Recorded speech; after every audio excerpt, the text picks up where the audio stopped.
Hello students, once again welcome to all of you to the chapter electric current and its effect.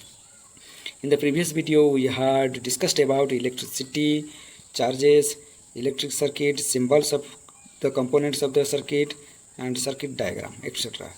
In this video we shall learn about the effect of electric current. Now we shall see the heating effect of electric current. When electric current flows through a conductor, some heat is generated. This effect of current is known as heating effect of electric current. जब कोई conductor के अंदर electric current flow होता है, वो conductor heat हो जाता है, उसको हम heating effect of electric current कहेंगे. ये हीट जनरेट होता है, this is only due to the resistance of the conductor. ये रेजिस्टेंस क्या है? The property of the conductor which opposes the flow of the current in it is known as resistance. ये conductor का एक property है जो कि electric current flow को अपोज करता है. This is called the resistance. The heat produced in a conductor by an electric current depends on the length of the conductor, thickness of the conductor, and nature of the material of the conductor.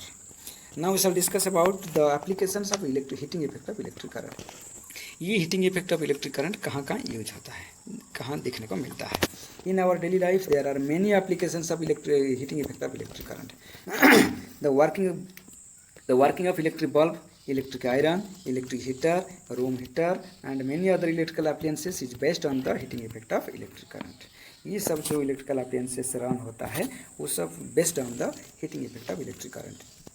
The wires use on making the electric circuit do not normally becomes hot. On the other hand, the elements of some electric appliances become so hot that they are easily visible. इसका मतलब है जो तार generally जो तार हम लोग use करते हैं इलेक्ट्रिक सर्किट में वो नॉर्मली हीट नहीं हो जाता है. But the elements of some electric appliances becomes so hot that it can be easily visible. जैसे इलेक्ट्रिक बल्ब के अंदर एक एलिमेंट यूज होता है, जो तार यूज होता है उसको हम लोग एलिमेंट कहते हैं. वो एलिमेंट के अंदर जैसे ही करंट फ्लो होगा वो एलिमेंट हीट हो जाता है और इतना रेड हॉट हो जाता है कि वो विजिबल भी हो जाता है. The filament of an electric bulb gets heated to such a high temperature that it starts glowing. the bulb का फिलामेंट इतना तेज़ी से ग्लो हीट हो जाता है जो कि वो बाहर को हम लोग को दिखाई पड़ता है ग्लो होते हुए, मतलब जलते हुए दिखाई. And electric bulb is use for light but it is also gives us the heat. This is not desirable. Electric bulb हम जो यूज करते हैं वो हमको लाइट देता है, साथ ही साथ वो हीट भी प्रोड्यूस करता है. This result in the wastage of electricity. Heat production होगा तो उसके लिए हम हीट प्रोडक्शन करता है तो वेस्टेज ऑफ इलेक्ट्रिसिटी ही होता है. This wastage can be reduced और minimised by using the fluorescent tube lights और that are called the compact fluorescent lamps. Compact fluorescent lamp या एलईडी लाइट एमिटिंग डायोड्स को यूज करेंगे तो in place of electric bulbs this LED and CFLs they do not get heated up, only they produce the light, so the electricity wastage can be reduced by using these LED and CFLs instead of filament bulbs. Now we shall see the short circuit. The short circuit is generally caused due to the accidental connection of live wire with the earth wire or the neutral wire. कभी कभी accidentally live wire के साथ साथ, live wire मतलब इधर positive terminal और negative terminal के साथ अर्थ वायर या न्यूट्रल वायर का जब कनेक्शन हो जाता है छोटा सा सर्किट फॉर्मेशन होता है immediately, so that is called the short circuiting. Overloaded circuit, electric circuit, कभी कभी इलेक्ट्रिक सर्किट ओवरलोड भी हो जाता है. ये electric circuit is said to be overloaded when more current passes through the circuit then it can tolerate without heating the conducting wires. जब electric current एक circuit के अंदर ज़्यादा फ्लो हो जाता है उस समय ओवरलोड हो जाता है. Overloading of circuit is occurs due to a large current, short circuiting और फ्लक्चुएशन ऑफ द वोल्टेज. इस कारण हेतु ओवरलोडेड होता है एक सर्किट. अब हम लोग देखेंगे सेफ्टी फ्यूज और इलेक्ट्रिक फ्यूज. इलेक्ट्रिक फ्यूज क्या है? The fuse is a safety device making use of the heating effect of electric current. Fuse एक सेफ्टी डिवाइस है जो कि based on the heating effect of electric current. Electric current जैसे ही flow होगा वो fuse wire क्या हो जाता है, वो हीट होकर इमीडिएटली मेल्ट हो जाता है, so that it can cut off, it can break the circuit and it can prevent the flow of current into the circuit. So function क्या है फ्यूज का? It is used to protect the electric circuits and electric appliances against the high current. High current से flow से electric circuit और electric appliances को वो protect देता है. High current flows through the circuit because of short circuit और random voltage fluctuations.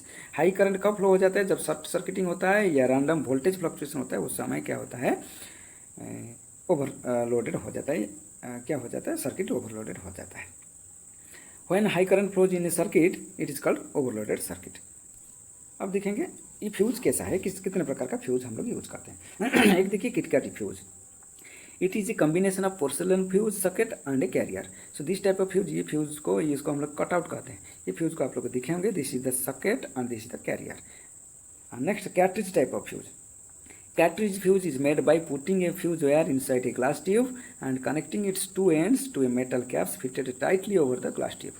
ये cartridge fuse एक ग्लास ट्यूब है, उसका अंदर एक फ्यूज वायर रहता है और फ्यूज वायर ग्लास ट्यूब का दोनों साइड में जो दोनों मेटालिक कैप है, दोनों मेटालिक कैप के साथ ये कनेक्टेड रहता है।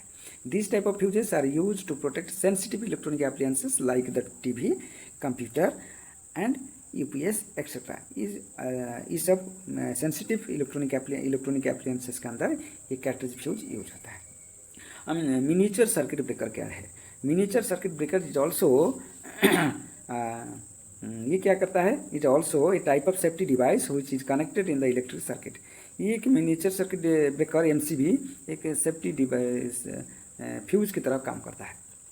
Unlike in fuse, the MCB stops the flow of the current by simply turning off itself।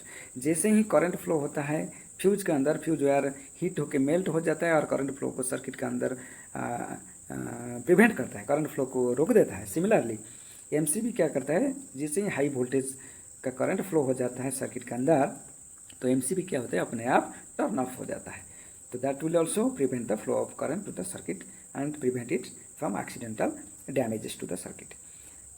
To continue the flow of current, one has to turn on the MCB again। ये current circuit के अंदर फिर flow करने के लिए MCB को दोबारा turn on करना पड़ेगा। So this is the picture of an MCB and this is the picture of a fuse wire। In the next video we shall discuss about the magnetic effect of electric current।